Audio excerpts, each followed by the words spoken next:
प्रधानमंत्री नरेंद्र मोदी हिरोशिमा में हैं। दुनिया की महाशक्तियां उनसे एक एक कर मिली, लेकिन सबसे ज्यादा जिन तस्वीरों पर नजर रही वो थी प्रधानमंत्री मोदी और अमेरिका के राष्ट्रपति जो बाइडेन की। एक बार फिर बाइडेन प्रधानमंत्री नरेंद्र मोदी को देखकर उनकी तरफ बढ़े। पीएम मोदी ने भी उन्हें गले लगाया, जबकि दूसरी तस्वीर में प्रधानमंत्री नरेंद्र मोदी यूक्रेन के राष्ट्रपति जेलेंस्की को शांति का संदेश देते दिखाई दिए।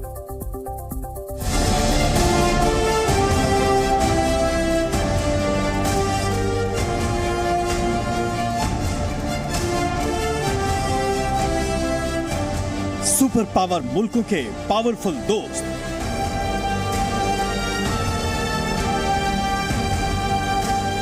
G7 में बाइडेन मोदी साथ साथ।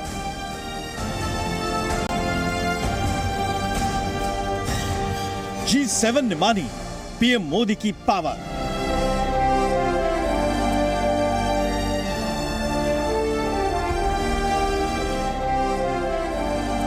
जापान की धरती पर प्रधानमंत्री नरेंद्र मोदी से मिलने वालों की लिस्ट लंबी है, लेकिन आज की ये वो दो तस्वीरें हैं जिसको पूरी दुनिया ध्यान से देख रही है। G7 में शामिल महाशक्तियों को भी पीएम मोदी से मुलाकात का ऐसा ही इंतजार रहा। जिस अंदाज में दुनिया की सबसे बड़ी महाशक्ति यानी अमेरिका के राष्ट्रपति Joe Biden PM Narendra Modi से मिलने के लिए आगे बढ़े, एक बार फिर वही पुरानी केमिस्ट्री दिखाई दी जिसे देख पाकिस्तान और चीन जैसे देश जल गए थे।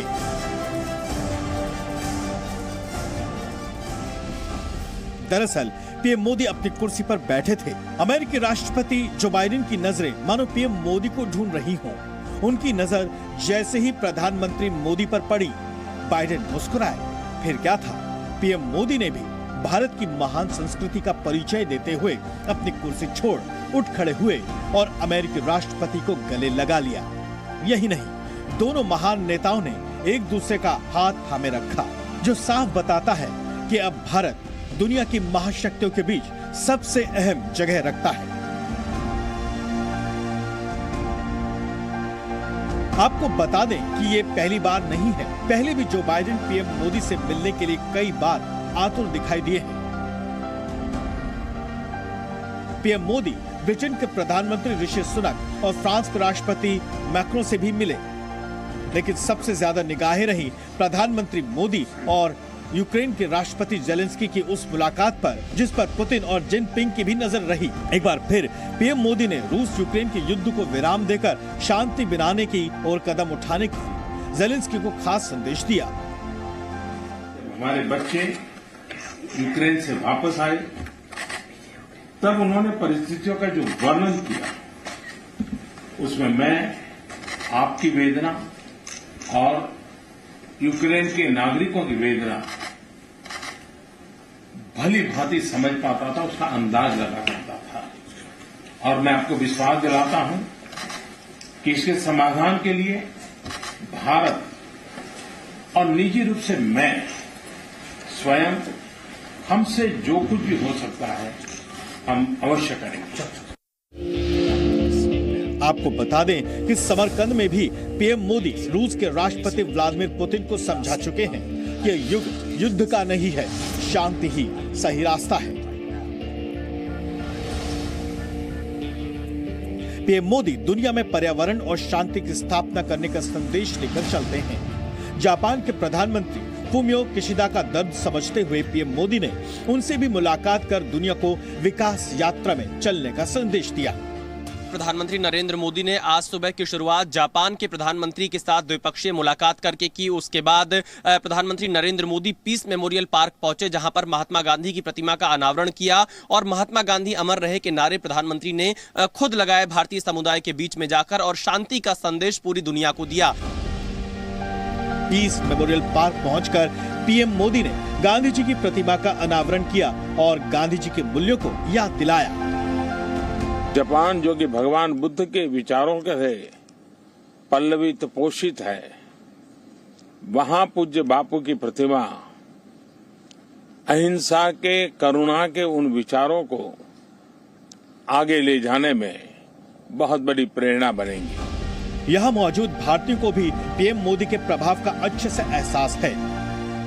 मोदी जी से मिलके बहुत अच्छा लगा। हम लकी हैं, हर टाइम उनसे मुलाकात होते हैं, हर टाइम उनसे बात होते हैं। पीएम मोदी ने G7 के प्रारंभिक वक्तव्य में साफ कहा कि हमें डेवलपमेंट, टेक्नोलॉजी और डेमोक्रेसी पर एक साथ फोकस करना होगा। टेक्नोलॉजी को डेमोक्रेटाइज करना जरूरी है। टेक्नोलॉजी डेवलपमेंट और डेमोक्रेसी के बीच का ब्रिज बन सकती है। हिंदी के जापानी पंडित यानी जापान के प्रसिद्ध लेखक डॉक्टर तोमियो मिजोकामी से पीएम मोदी की मुलाकात बेहद दिलचस्प रही। जापान के इस प्रोफेसर ने पीएम मोदी को बताया कि आखिर भारत से वो इतना प्रभावित कैसे हैं। कोरोना के बाद किस तरफ हो गया है वो जो गोवा में सम्मेलन था, उसके पहले फिजी भी गया था। अच्छा फिजी और हिंदी सम्मेलन। जी मैं सभापतित्व का काम भी निभा रहा हूं। वो मैंने देखा आपका वीडियो। जापान की धरती से पीएम मोदी ने एक बार फिर दुनिया को इस संदेश देने में कामयाबी हासिल की है, जिसमें भारत हमेशा वसुधैव कुटुंबकम के मंत्र का उच्चारण कर रहा है। विश्व की महाआर्थिक शक्तियों को पीएम मोदी ने बता दिया है कि भारत के बिना विश्व का कल्याण संभव नहीं है। हिरोशिमा से विशाल पांडे के साथ ब्यूरो रिपोर्ट, जी मीडिया। बड़ी खबर हिरोशिमा से पीएम मोदी का बड़ा ऐलान। 2024 में भारत में क्वाड सम्मेलन। भारत में सम्मेलन होगा तो खुशी होगी। प्रधानमंत्री नरेंद्र मोदी का बड़ा ऐलान। क्वाड हमारे लिए बड़ा प्लेटफॉर्म है। क्वाड एक ऐसा प्लेटफॉर्म जिसमें भारत के साथ साथ ऑस्ट्रेलिया भी है, जापान भी है और अमेरिका भी है। क्वाड ग्रुप जो कि एक ताकतवर संघ के तौर पर उभर रहा है। पीएम मोदी ने कहा कि क्वाड हमारे लिए बड़ा प्लेटफॉर्म है और 2024 में भारत में क्वाड समिट होगा तो बहुत खुशी होगी। हमारे सहयोगी विशाल पांडे इस बड़ी खबर पर हमारे साथ जुड़ गए हैं। विशाल, क्वाड को लेकर पीएम मोदी का जो यह बयान है बेहद अहम बयान, क्योंकि क्वाड एक मजबूत महासंघ के तौर पर उभर रहा है। देखिए बिल्कुल, और इस वक्त हिरोशिमा में जहां पर हम मौजूद हैं, हिरोशिमा में ही क्वाड की बैठक इस वक्त भी चल रही है, जिसमें भारत, अमेरिका, जापान और ऑस्ट्रेलिया के जो नेता हैं वो इस बैठक में मौजूद हैं। भारत की तरफ से प्रधानमंत्री नरेंद्र मोदी, अमेरिका के राष्ट्रपति जो बाइडन और ऑस्ट्रेलिया के प्रधानमंत्री अल्बनीज और जापान के प्रधानमंत्री किशिदा इस बैठक में शामिल है। क्वाड जो कि खासतौर पर इंडो पैसिफिक क्षेत्र के मुद्दों पर चर्चा करता है। प्रधानमंत्री नरेंद्र मोदी ने यह बताया है कि इंडो पैसिफिक में शांति, स्थिरता और समृद्धि हम सभी का साझा प्रयास है। इसके अलावा प्रधानमंत्री नरेंद्र मोदी ने कहा है कि फ्री और ओपन इंडो पैसिफिक क्षेत्र के लिए साझा प्रयास लगातार किया जा रहा है, नए डायमेंशन दिए जा रहे हैं। और साथ ही इस बैठक में climate action, disaster management, strategic technologies, reliable supply chain, health security, maritime security और काउंटर टेररिज्म जैसे मुद्दों पर भी चर्चा हो रही है। खास फोकस इंडो पैसिफिक क्षेत्र को लेकर रहा है। और साथ ही प्रधानमंत्री नरेंद्र मोदी ने अपने ओपनिंग रिमार्क्स में यह कहा है कि 2024 में भारत क्वाड के लीडर्स समिट का आयोजन करने के लिए स्वागत करेगा। भारत को खुशी होगी। जी बिल्कुल। और विशाल, आज जो अलग अलग राष्ट्राध्यक्षों से मुलाकात हुई है पीएम मोदी की, लेकिन दो मुलाकातों पर सबकी निगाहें टिकी हुई थी कि अमेरिकी राष्ट्रपति जो बाइडेन के साथ कैसे मुलाकात रहती है और यूक्रेन के राष्ट्रपति जेलेंस्की के साथ जो बाइडेन के साथ जो मुलाकात थी वो सबने देखा। दुनिया ने देखा होगा कि किस तरह से वो आकर के गले मिले हैं प्रधानमंत्री नरेंद्र मोदी से। और जेलेंस्की के साथ जो मुलाकात थी, इससे कहीं ना कहीं शांति का संदेश पूरी दुनिया को दिया गया है, रूस को भी दिया गया है।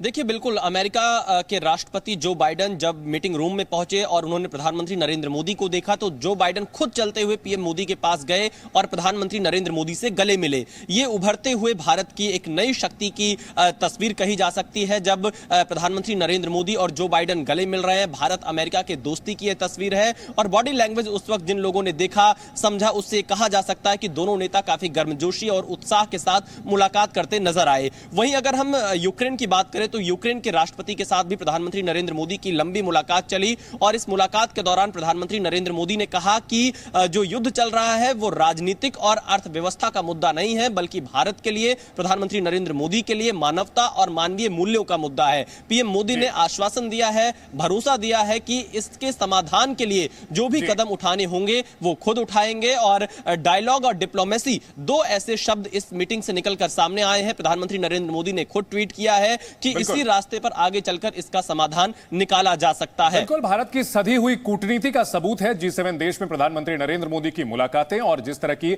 बॉडी लैंग्वेज इंटरनेशनल लीडर्स की देखने को मिली है। बहुत शुक्रिया विशाल इस पूरी जानकारी के लिए। श्रीनगर में G20 की बैठक से पहले चीन और पाकिस्तान की नींद हराम हो चुकी है। जब पूरी दुनिया की निगाहें श्रीनगर में 22 से 24 मई तक होने वाली बैठक पर टिकी हैं, तब चीन और पाकिस्तान बौखलाए हुए हैं। चीन तो इतना परेशान है कि वो बैठक का बायकॉट करने को मजबूर है, जबकि पाकिस्तान की सरकार प्रोपेगेंडा के जरिए मुस्लिम देशों को भारत के खिलाफ भड़काने में जुटी है।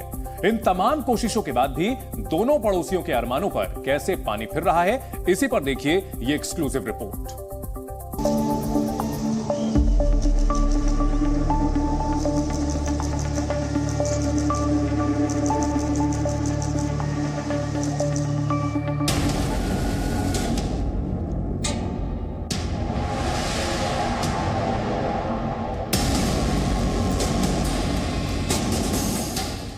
श्रीनगर की ये तस्वीरें देखकर बीजिंग में बैठे जिनपिंग को चक्कर आने लगे हैं।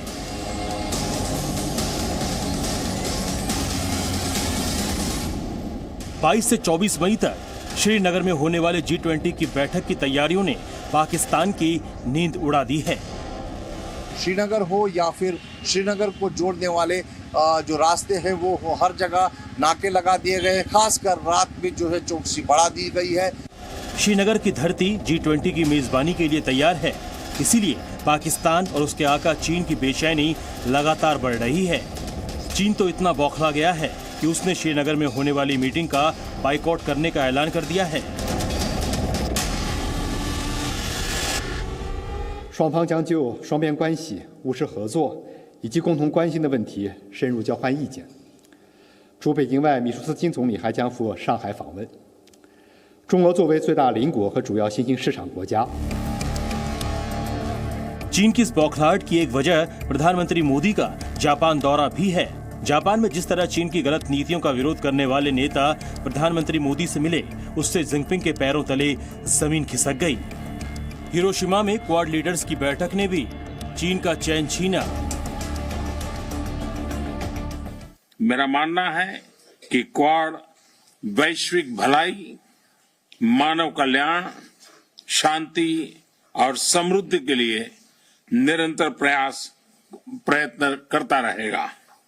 2024 में क्वाड लीडर समिट का आयोजन भारत में करने में हमें खुशी होगी। अमेरिकी राष्ट्रपति बाइडेन का मोदी से गले मिलना हो या चीन के दोस्त रूस के नंबर 1 दुश्मन यूक्रेन के जेलेंस्की के साथ मोदी की बैठक, ये सब बीजिंग को बिल्कुल अच्छा नहीं लगा।